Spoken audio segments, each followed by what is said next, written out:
Good morning, this is your Stat Sensei, and today we're going to work on sample size calculations for confidence intervals. We're going to try to increase some power, get rid of your minimize your margin of error and your standard error. All right, so given the confidence level and the standard deviation of the population, the sample size will produce a predetermined margin of error. So we're talking about confidence intervals of the confidence interval estimate of the P, or the population proportion, is given by this formula. Now you have to either memorize this formula or you can go back and basically plug into your regular confidence interval formula. Personally, I feel like you have to memorize a lot of formulas, so I like to go ahead and just go back and work it using my confidence interval formula. And for my confidence interval for proportion, it's P hat Q hat over N. And remember, Q hat is the same as saying 1 minus P hat. So this is the way I usually work it. I just feel like memorizing an extra formula is probably too much for us most of the time. So an experiment finds that 27% of 53 subjects report improvement after using a new medicine. What sample size is necessary to create a margin of error of plus or minus 3% with a 98% confidence level? So first off, as a review, this part right here is our margin of error. All right. And they're telling us that they want a margin of error plus or minus 3. So they want that margin of error to equal 0.03. And they want us to use a 98% confidence level. So that's going to be something important to come back to. And this 27% is our P hat, right? So our P hat is 27%. So let's start plugging in what we know. Well, I immediately go, I don't know Z star. So I'm going to have to go back and calculate Z star. So I'm going to go second bars, inverse norm, parenthesis 1 minus 0.98 divided by 2, mean of 0, standard deviation of 1, since we're looking for a Z score. And I end up getting 2.3263. So 2.3263 times the square root of P hat, and by the way, you get to do algebra today, 0.27 times 1 minus 0.27. We don't know N, that's what we're looking for, equals, in this case, 0.03, because they told us our margin of error is 0.03. So basically, we just said this part equals 0.03, solve for N. Well, the very first thing I'm going to do is, and I know some of you are going, I know how to do algebra. Just as a quick review, I'm going to divide both sides by 2.3263, and I'm going to multiply this. And by the way, that ends up being 0.73. So we're going to go ahead, and I end up that goes away, and I end up with 0.03 over 2.3263, and 0.27 times 0.73 is 1971. So I end up with the radical 0.1971 over N. Now, this is bad math notation, but it certainly is quick and dirty and works for our purposes.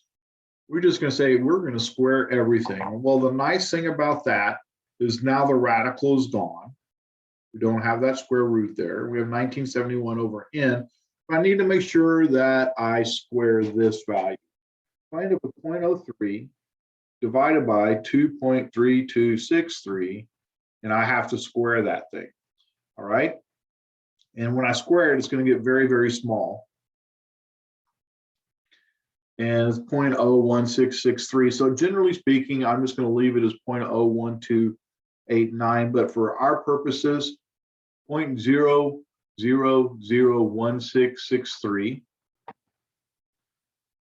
equals 0.001663.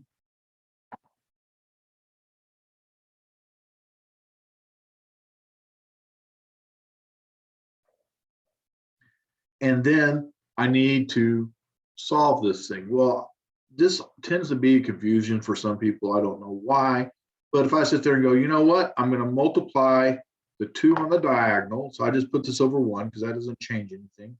So multiply by these 2 and divide by the third, I'm good to go.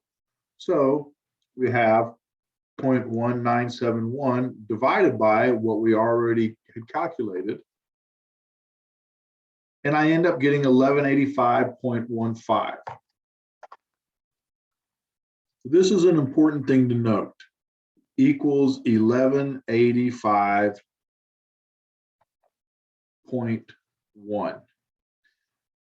Anytime it's not a whole number, you have to round up. Well, this is not a whole number and I have to round up. Yes, I know that's a 0.1, but I need to have 1186.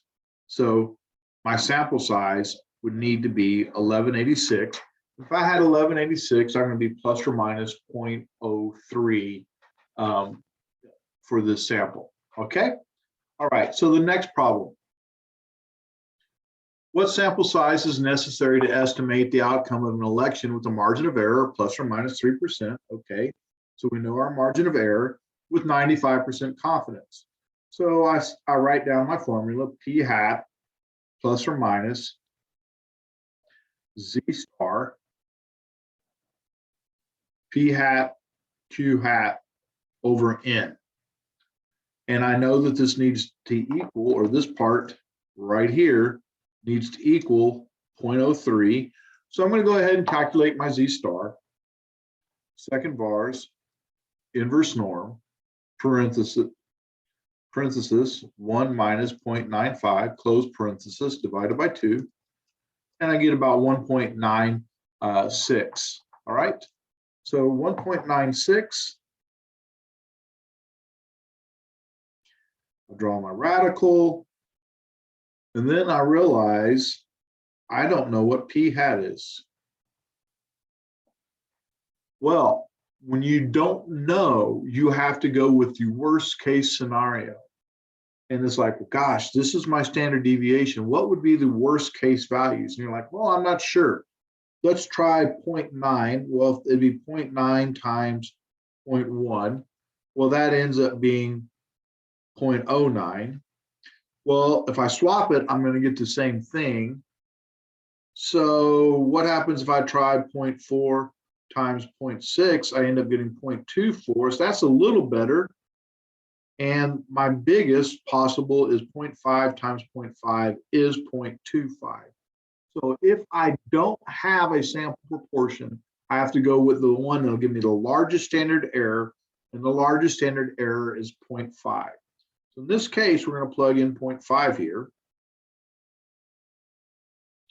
for P and Q, or that's, and remember, Q hat equals 1 minus P hat. And that needs to equal 0.03.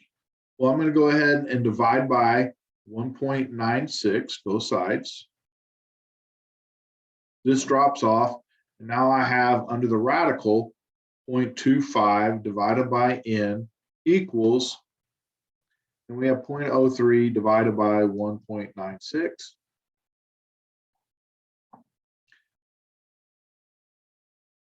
I'm just going to leave it as this for the time being. And using my dirty math, I'm going to square everything. All right. When I square everything, this comes off. And 0.03 divided by 1.96 is this, but I need to square it. And I get that value, 0.02, 0.000. That means I'm going to have 3 zeros, 234,277 equals 0.000234. All right. Now that I have that, to making things simple, I'll just put this over 1. I'll multiply the 2 on the diagonal and divide by the third one. So that means I have 0.25 divided by that value equals 1067.1.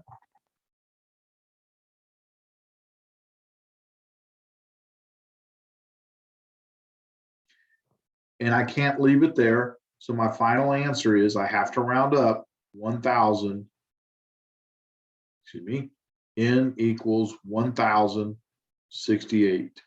So this is my answer right there.